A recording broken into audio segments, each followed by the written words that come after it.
Muy bien, hermanos, vamos ahora a tener la lectura de la Santa Palabra del Señor en la segunda carta del apóstol Pedro, segunda de Pedro, capítulo 1, versículos 3 y 4. Dice así la palabra del Señor: como todas las cosas que pertenecen a la vida y a la piedad nos han sido dadas por su divino poder, mediante el conocimiento de aquel que nos llamó, por su gloria y virtud, por las cuales nos han sido dadas preciosas y grandísimas promesas, para que por ellas fuerais hechos participantes de la naturaleza divina, habiendo huido de la corrupción que hay en el mundo por la concupiscencia. Amén. El Señor bendiga su santa palabra. La semana pasada comenzábamos a considerar esta epístola, comenzábamos la epístola y a considerar su contenido. La primera, lo primero que vimos fue el saludo inicial de Pedro a los cristianos y ahora empieza a decirle todo aquello que tenía pensado decirles, ¿no?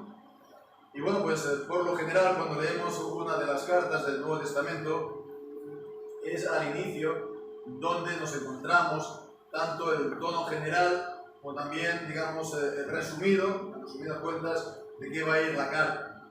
Todo esto no lo vamos a encontrar así al final como si fuera una sorpresa, sino al inicio. Es lo que marca el resto de la carta. Y bien, el apóstol Pedro aquí se dirige, ya lo vimos la semana pasada, a cristianos que no lo conocen. No es una carta particular a una iglesia en particular, sino es una carta general a cristianos, a iglesias que no lo conocen. Entonces, cuando nos presentamos a alguien que no conocemos, ¿cómo lo hacemos, no? Lo hacemos normalmente de una manera formal, de una manera, seria, ¿no? Bien, algo parecido aquí. El apóstol Pedro no se está dirigiendo con la familiaridad que, por ejemplo, Pablo lo puede hacer en sus cartas, ¿no? En sus cartas particulares. ¿Y de qué él va a hablar a cristianos que no lo conocen? ¿De qué les va a hablar personalmente? De aquello que todos los cristianos tenemos en común. De aquello que todos los cristianos tenemos en común. De aquello que es igual para todos. Igual para todos. Y los versículos que hemos leído, 3 y 4, entonces aquí Pedro se centra en Dios. Decíamos la semana anterior que una de las cosas que no tal vez gustan a la gente es la insistencia en los hombres, en las obras de los hombres. Lo primero que hace aquí Pedro es centrarse en Dios y en su obra. Después ya a partir del versículo 5 comienza a hablar de lo que hemos de hacer, ¿no? Pero lo que hemos de hacer está basado en lo que Dios ha hecho, lo que Dios hace, lo que Dios es, lo que Él ha hecho ya, para todos los creyentes. Se centra en Dios, se centra en lo que Dios ha hecho en la vida de todo verdadero creyente. Lo que Él ha hecho por el Evangelio, lo que Él ha hecho por la palabra de Dios, lo que Él ha hecho por Cristo. Y esto es, vemos, lo más importante del cristianismo. Si se le quita esto al cristianismo, ¿qué queda de cristianismo? Queda, una especie de filosofía de los hombres, una especie de psicología de los hombres, o una publicidad, una campaña de ventas, ¿no? Si se quita, esto, estamos a merced, estamos en grave peligro y estamos a merced también de lo que hombres astutos puedan hacer y decir. Pueden venir a decirnos esto y lo otro. Si quieres ser, por ejemplo, un gran cristiano, pues solo tienes que seguir lo que yo te digo. Si quieres ser un cristiano vencedor y triunfador, hazme caso, pon en práctica lo que yo te voy a decir. O lo mismo para la iglesia, ¿no? Si quieres ser una iglesia triunfadora, solo tienes que hacerme caso y empezar a hacer lo que yo te digo ahora. Y este es, sin duda, uno de los grandes males del mundo evangélico en la actualidad. Siempre nos encontramos con nuevos, comillas, productos, con nuevos proyectos, con nuevos programas para tratar de revolucionar a los creyentes y sobre todo la iglesia. Pero vemos que, en resumidas cuentas, Pedro dice que no hay necesidad de esto. No hay necesidad de esto. Porque lo primero que dice es, en el versículo 3, todas las cosas que pertenecen a la vida y a la piedad nos han sido dadas. Todas las cosas que pertenecen, o podría ser que son necesarias, todo lo que se necesita para la vida y la piedad nos han sido ya dadas. Cuando habla de vida y piedad, pues estas dos palabras se pueden ver en una sola, ¿no? Una vida piadosa, todo lo que pertenece o todo lo que se necesita para llevar una vida piadosa, una vida que agrade a Dios, una vida conforme a su voluntad, una vida que el Señor bendice con su presencia y con su bendición, nos han sido ya dadas. ¿Dadas por quién? Evidentemente nos han sido dadas por Dios. En el versículo 3 habla, pues, el versículo 2 nos habla del conocimiento de Dios y de nuestro Señor Jesús. Y en el versículo 1 veíamos, pues, cómo se declara a Jesús mismo Dios, ¿no? Por la justicia de nuestro Dios y Salvador Jesucristo. Entonces nos es dado por Dios y con un foco particular el Señor Jesucristo, porque Él es Dios, la persona del Hijo.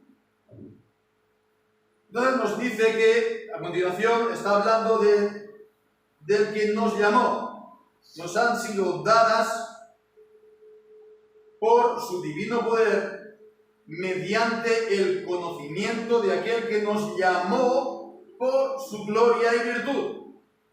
Nos han sido dadas por, vemos, Dios, Cristo el Hijo, y Él nos llamó. Y Él nos llamó.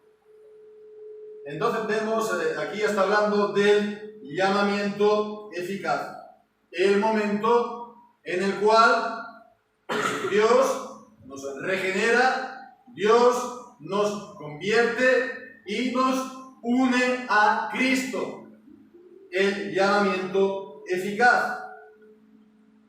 ¿Y cómo entonces nos unimos a Cristo? Pues por la fe. Es por la fe que vamos a Cristo, nos unimos a Cristo, nos echamos en brazos de Cristo. Esta fe, recordemos, no es de nosotros.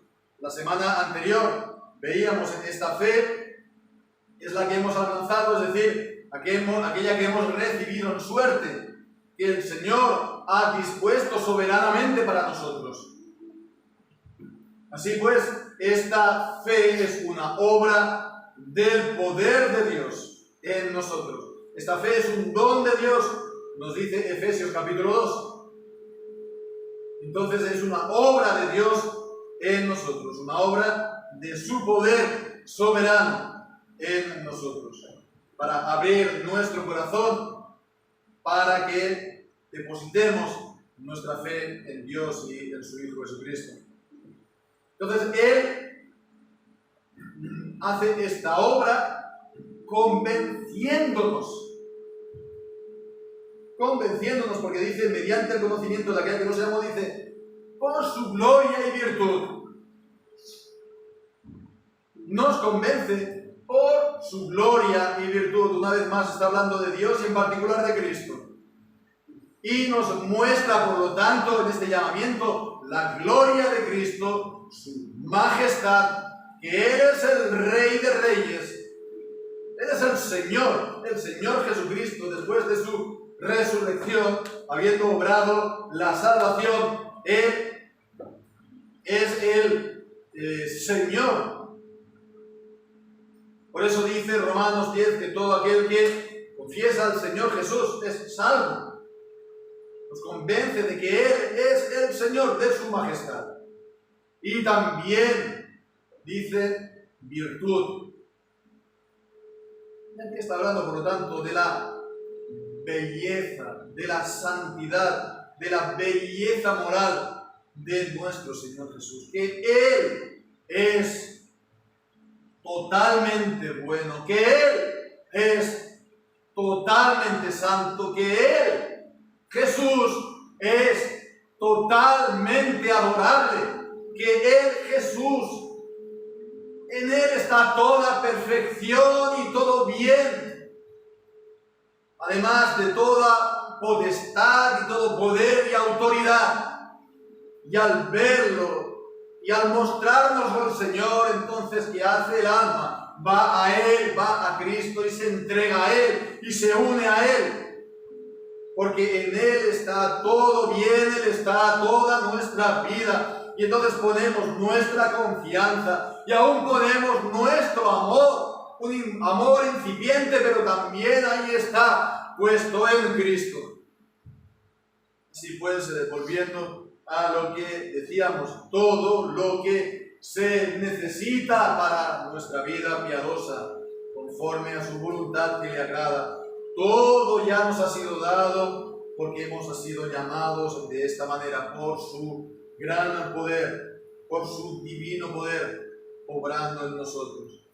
Y recibimos entonces nosotros estas cosas que nos han sido dadas. ¿De qué manera? Dice, mediante el conocimiento. Por el conocimiento de Dios. Él nos ha llamado y ahora pues lo conocemos.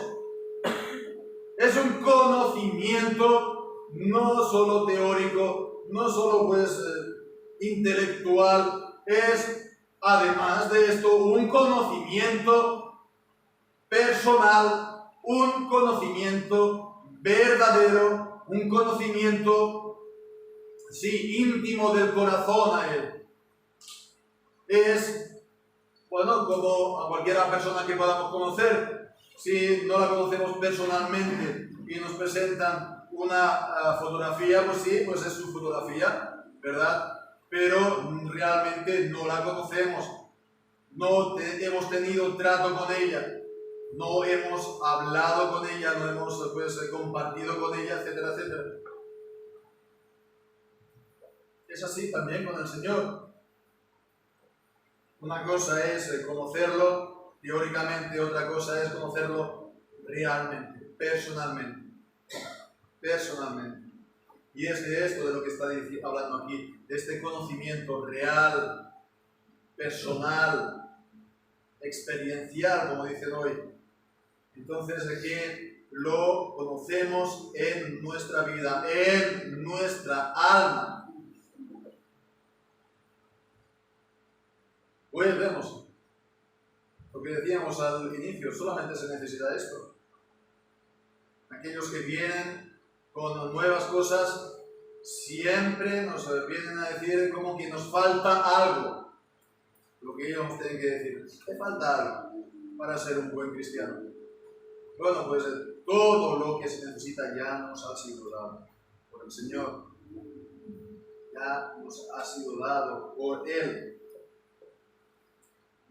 Lo único que se necesita, por lo tanto, es este llamamiento, es, por lo tanto, esta fe puesta en Él. Es lo único que se necesita. Si tenemos esta fe puesta en Dios, si tenemos esta fe puesta en Cristo, todas estas cosas son ya nuestras. Ya son nuestras. No nos hace falta nada más. el apóstol Pablo en 1 Corintios capítulo 3 dice al final del capítulo: no os hagáis esclavos de los hombres, porque todo es vuestro. Porque todas las cosas el Señor ya os las ha dado, hermanos. A cada verdadero cristiano el Señor ya le ha dado todas las cosas necesarias.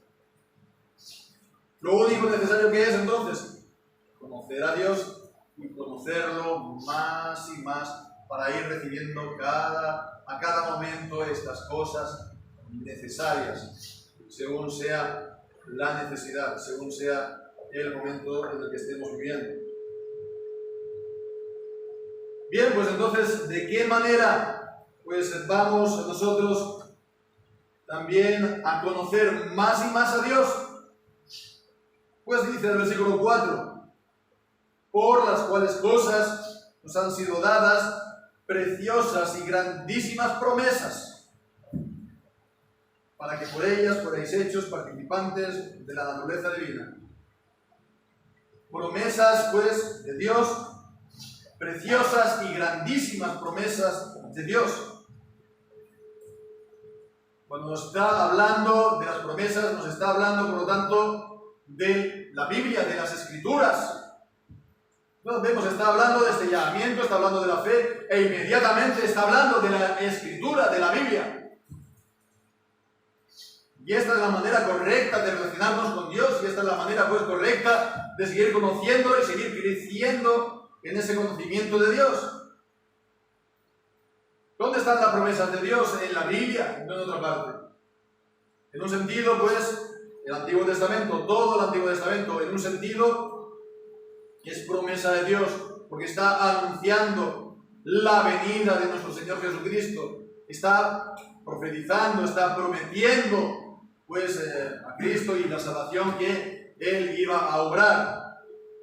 Y Cristo entonces vino en el momento preciso, en el cumplimiento del tiempo, en el momento preciso, en el decreto de Dios, en el plan de Dios, en el cumplimiento del tiempo. Gálatas capítulo 4, versículo 4 dice: en el cumplimiento del tiempo, pues Cristo pues fue hecho de mujer, fue hecho súbdito bajo la ley. Se puso pues bajo la ley, súbdito de la ley, como hombre, nacido de mujer, para redimirnos a nosotros los hombres.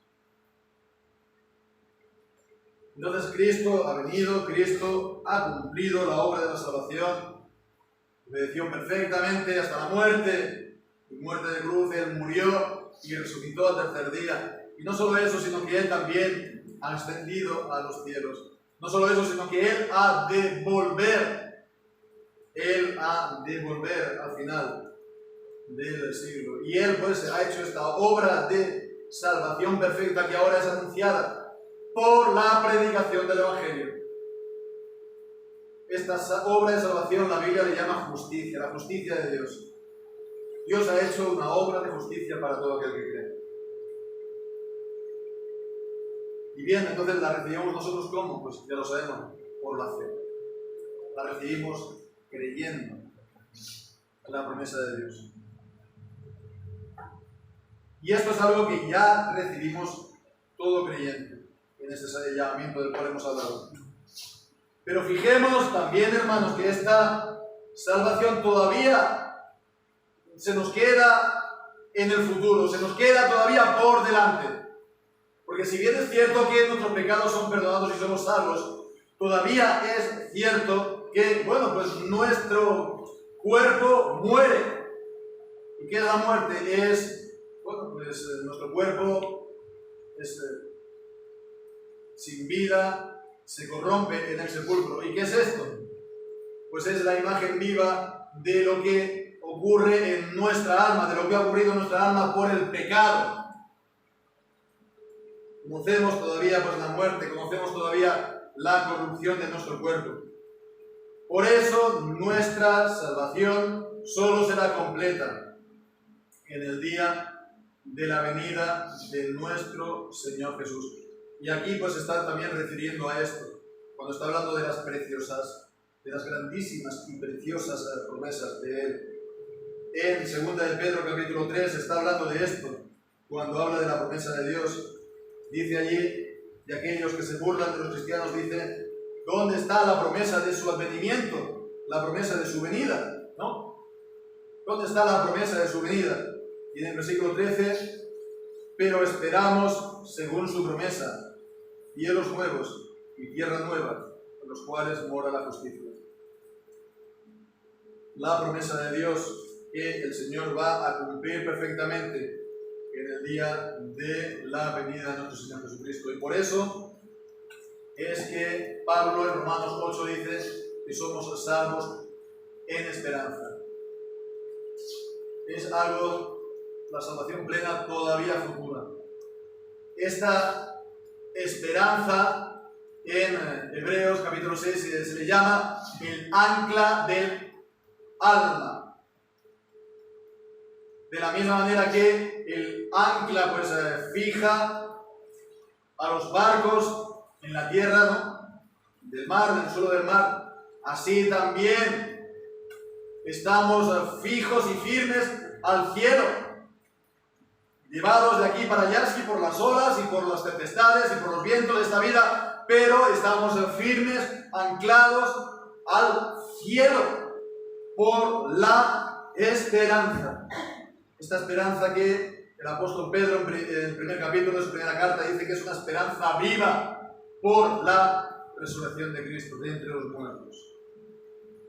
Bien, pues todo esto está en la línea de lo que dice a continuación Pedro, porque dice pues porque estas promesas para que por ellas llegaseis a ser participantes de la naturaleza divina. Participar de la naturaleza divina. Cuando habla de la naturaleza divina, normalmente uno piensa en el ser de Dios en su esencia. ¿Qué significa esto? ¿Que entonces vamos a llegar a ser Dios o dioses? Pues esto no puede ser así, es imposible, porque las criaturas no pueden llegar a ser dioses. No pueden llegar, pues las criaturas somos finitas, ¿no? Y Dios es infinito, no podemos entonces albergar, ¿no? Ni llegar a ser el Dios infinito y eterno. Entonces, ¿qué significa esto?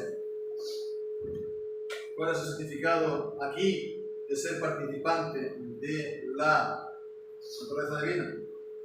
Pues en el contexto de lo que vemos aquí, en la línea de todo lo que estamos aquí viendo, pensemos cómo es Dios.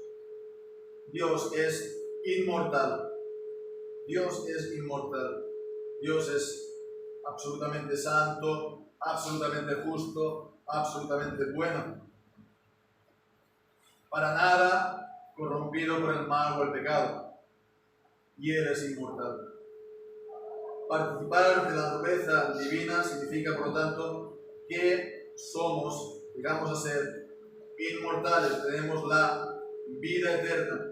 Y esto pues con un espíritu completamente renovado en el que no hay corrupción, ni mal, ni pecado. Podemos ver los textos del Nuevo Testamento que hablan de que Dios es inmortal. En 1 de Timoteo capítulo 6 y versículo 16, 1 de Timoteo 6, 16,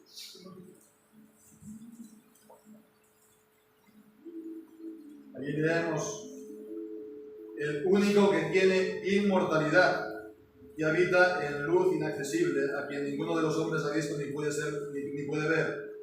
A Él sea la gloria.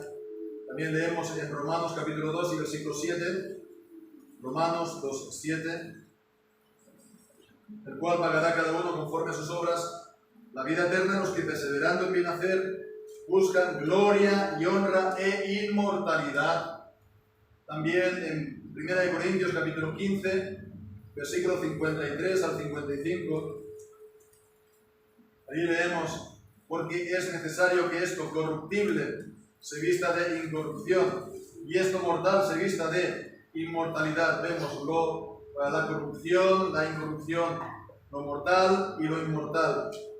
Cuando esto corruptible sea vestido de incorrupción y esto mortal sea vestido de inmortalidad, entonces se cumplirá la palabra que está escrita: sorbida es la muerte en victoria.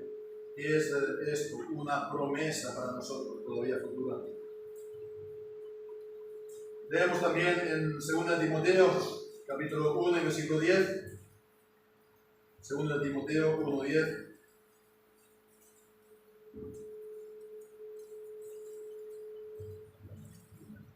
Pero ahora es manifestada por la aparición de nuestro Salvador Jesucristo, quien quitó la muerte y sacó a la luz la vida y la inmortalidad por el Evangelio. Entonces, esta inmortalidad viene juntamente con ser librado de la corrupción del pecado. El pecado nos corrompe completamente todas nuestras facultades, toda nuestra alma, así como al final corrompe también nuestro cuerpo. Pero el Señor nos libra completamente de esta corrupción. Ahora, por medio de la fe, somos librados de esta corrupción. Todavía queda en nosotros, pero no tiene el dominio sobre nosotros como antes de ser llamados por Dios, y después seremos librados de la corrupción del cuerpo en la resurrección. Y esto es para nosotros la promesa que el Señor nos da. ¿Qué promesa mayor que esta y de mayor valor hay que esta? Hay promesas de Dios en la Escritura, ¿verdad? Por ejemplo, también promesas de Dios en cuanto al bien de esta vida, a la prosperidad de esta vida, a la riqueza, y está bien, por supuesto, porque son promesas de Dios. Pero, ¿qué promesa, incluso promesa de Dios en la Escritura, hay mayor que esta? Que ser librado completamente de la corrupción y tener la inmortalidad de Dios para nunca más conocer ni el pecado ni la muerte y vivir entonces como Dios para siempre. Entonces, llegar a ser participantes de la naturaleza divina por las promesas significa, por lo tanto, que hemos de creer estas promesas. Porque si no creemos estas promesas son fieles y verdaderas, pero para nosotros no se queda sin fruto. Porque no mezclamos fe a estas promesas, como dice Hebreos 4. No se mezcla fe. Las promesas de Dios son verdad, pero si no ponemos nosotros también y mezclamos a esas promesas fe, no nos tocan a nosotros estas promesas. No somos nosotros herederos de las promesas, porque no tenemos esa fe. No hemos mezclado nuestra fe personal en ella.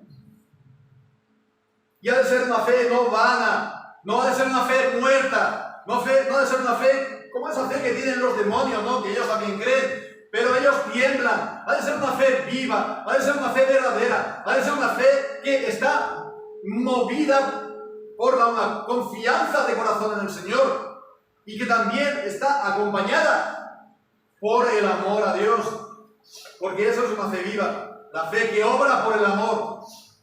Así pues, hermanos, estas promesas son las que pertenecen a los creyentes. Y entonces los creyentes recibimos lo prometido. Solamente es cuestión de tiempo. Como dice Hebreos 10, un poquito, y el que ha de venir vendrá y no tardará.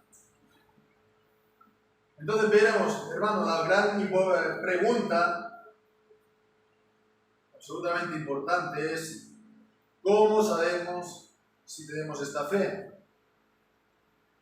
Hermanos, si nos miramos al espejo, reconocemos nuestro rostro, ¿verdad?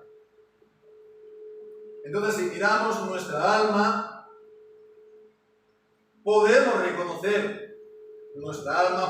reconocer la presencia de la fe, si esa fe está ahí, ¿verdad?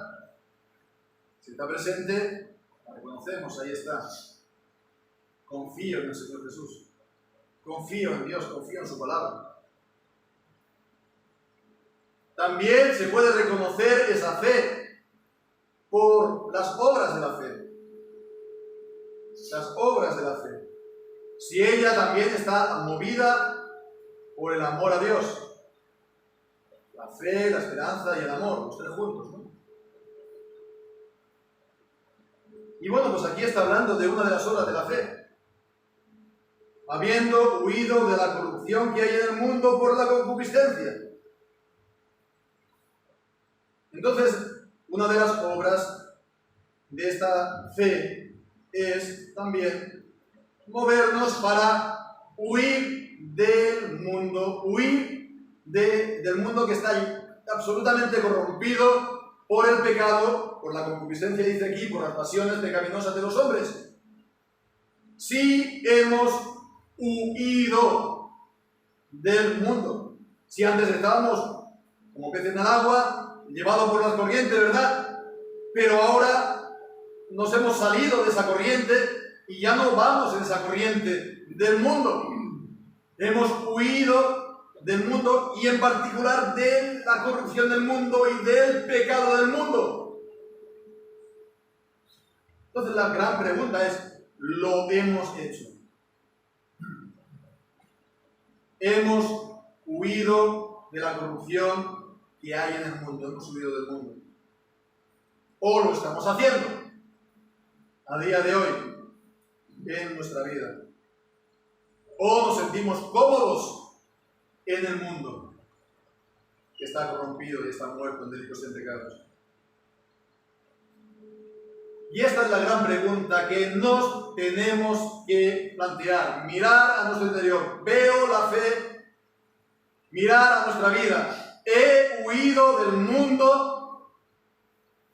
Y si encontramos la fe y hemos huido del mundo, todas las cosas nos han sido dadas. Si no lo tenemos todavía, hemos de poner nuestra confianza en el Señor, arrepintiéndonos nosotros de nuestra propia concupiscencia, de nuestro propio pecado, y huir así de la corriente de este mundo. Y esto, hermanos, es lo único necesario. No se necesita más. El cristianismo no es muy complicado. No se tienen que hacer grandes cosas, no se tienen que traer grandes iniciativas, etcétera, etcétera.